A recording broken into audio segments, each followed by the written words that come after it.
Menteri Sosial Tri Risma hari ini jadi salah satu dari 4 Menteri Jokowi yang dipanggil Mahkamah Konstitusi untuk memberikan keterangan di muka sidang perselisihan hasil pemilu.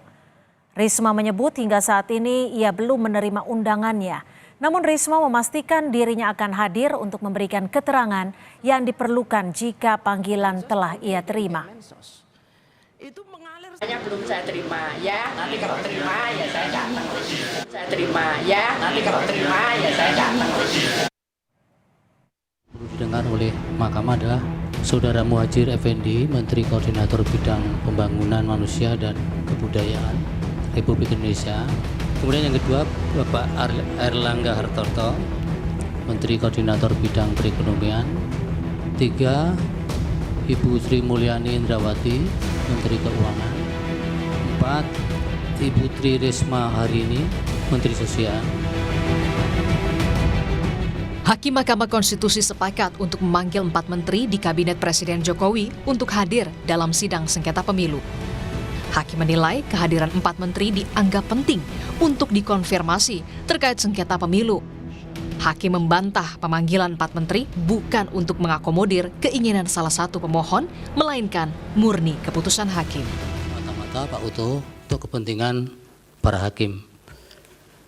Jadi dengan bahasa sederhana, permohonan para pemohon itu sesungguhnya kami tolak, tapi kami mengambil sikap tersendiri karena jabatan hakim memilih pihak-pihak ini dipandang penting untuk didengar di persidangan yang nanti mudah-mudahan bisa didengar di hari Jumat tanggal 5 April 2024.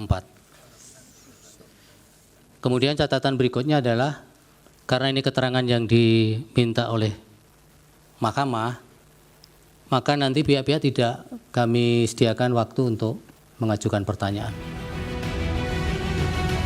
Tim hukum Capres nomor urut 1 Anies Mohaimin mengapresiasi keputusan Hakim Mahkamah Konstitusi yang akan memanggil sejumlah menteri ke dalam persidangan. Timnas Amin menilai keterangan para menteri dibutuhkan untuk memperkuat dalil yang mereka ajukan, salah satunya penggunaan bansos untuk memenangkan salah satu paslon. Ini luar biasa. Nanti kami yakin akan mendapatkan fakta yang disampaikan oleh DKPP bahwa ada penerimaan berkas pendaftaran pasangan calon, kemudian pembuatan berita acara yang lewat dari batas jadwal yang ditetapkan oleh KPI. Harusnya 25, dikeluarkan berita acara tanggal 27. Harusnya PKPU dirubah dulu, PKPU nggak dirubah. Dan ini kami menjadi optimis bahwa pelanggaran terukur ini nanti terkonfirmasi dari pemberi keterangan. Nah, ini sangat luar biasa, sangat surprise, kami apresiasi yang luar biasa kepada Mahkamah. Semoga persidangan hari Jumat semua yang dipanggil Mahkamah hadir. Sementara tenaga ahli utama Kedeputian 4 Kantor Staf Presiden Ali Mokhtar Ngabalin berpandangan sidang sengketa Pilpres di Mahkamah Konstitusi seharusnya berjalan secara proporsional. Ngabalin menilai permintaan kubu pemohon yang ingin memanggil Presiden Jokowi dan para menteri tidak relevan.